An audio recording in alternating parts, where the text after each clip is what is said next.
It's hard to imagine what the end of the world would look like, as it hasn't happened yet. Even so, people still prepare for it. When a secret bunker was found on a farm in the Netherlands, police were floored by how this family of 6 were surviving, waiting for the end of time. But as investigators dug further into the group, they uncovered a tragic story that left the entire community shaken. When 25-year-old John Zon van Dorsten took a stroll down to his local bar, the Café de Casaline, in October 2019, he took a seat and promptly ordered 5 beers. The bar patrons may have noticed that something was a bit off with Jan. Jan managed to take another solo trip to the bar a few days later, this time talking up the bar's owner, Chris Westerbeek. As they talked, Chris began to realize that Jan had been through some stuff. His hair appeared ratty, his clothes were unkempt, and he just seemed to be overall confused. The more they got to talking, the more pieces of the puzzle Chris put together. Jan needed help, and he needed it ASAP. He said he had run away and needed urgent help, and that he had never been to school. Then we called the police. Chris disclosed to the local broadcaster RTV Drenthe. It became a heavier conversation than Chris had anticipated. He said he had brothers and sisters who lived at the farm. He said he was the oldest and wanted to end the way they were living. Police immediately went to investigate Jan's home, that word being used quite loosely. His home life was a living nightmare. Police inspected a remote farmhouse in Ruiner World, where Jan and his family lived. The officers found a hidden staircase behind the cupboard in the living room, which unbelievably led to a secret space. We found 6 people living in a small space in the house, which could be locked but wasn't a basement, police stated.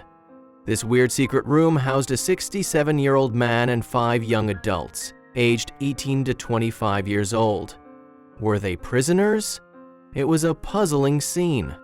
Throughout the family's lengthy time in seclusion, they lived off the land as the farm possessed a vegetable garden and a goat. Yes, one singular goat. RTV Drenthe reported that when Jan's 5 siblings were initially discovered in the bunker, the poor souls thought they were the Earth's last surviving humans. Not only was this bizarre family of sorts found hidden beneath the farmhouse, but a 58-year-old Austrian handyman named Joseph B. was too found on the property, which was camouflaged by hefty towering vegetation. Reports say that Joseph B. was the one paying the farmhouse's rent. The landlords Klaus Roos and Delita Tenover having not one clue that there was also a family residing in the underbelly of the farmhouse. Joseph B. was promptly arrested for refusing to cooperate with the investigation. We knew absolutely nothing of this. We rented the house for years to one man, and now we learned someone was living there with children. We have no idea who it can be, Alita explained. Not only were the landlords shocked, but so was the local mayor. I've never seen anything like it, Mayor Roger de Groot said. He continued by revealing that many of the family members hadn't even been locally registered. Since police found no records that prove the siblings were residents of the district, as Jan had warned the police, it's believed that they may have been relocated to the farmhouse bunker and held captive. Let's not try and imagine where they were initially held hostage. So where does the mother fall into this disconcerting tale? Well, Roger de Groot also disclosed in a press conference that the mother of the family passed away before they moved into the farmhouse bunker. This disquieting story holds a lot of unknowns, including who the keeper of Jan's mysterious social media account is. Jan has had a blooming social media presence since June, posting on both Instagram and LinkedIn, which is obviously odd. However, no one knows if Jan was actually operating the accounts himself. Reports said the family was living in isolation, waiting for the end of time, but recent social media posts made by Jan further indicate that the siblings simply may have been held hostage. While it may have been a living nightmare, it's not clear if the young adult siblings were confined to the small space around the clock.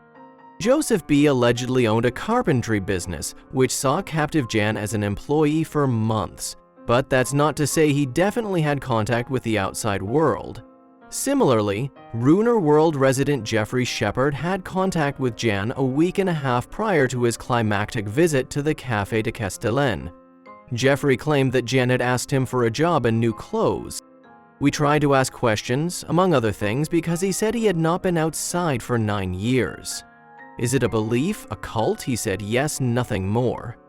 Jeffrey said of his conversation with Jan and Chris Westerbeek at the bar, some struggled to call Jan a victim, given his multiple opportunities to search for help. Well, it's a more common phenomenon than you think. We know you've heard of Stockholm Syndrome, but without all the details, it's hard to say.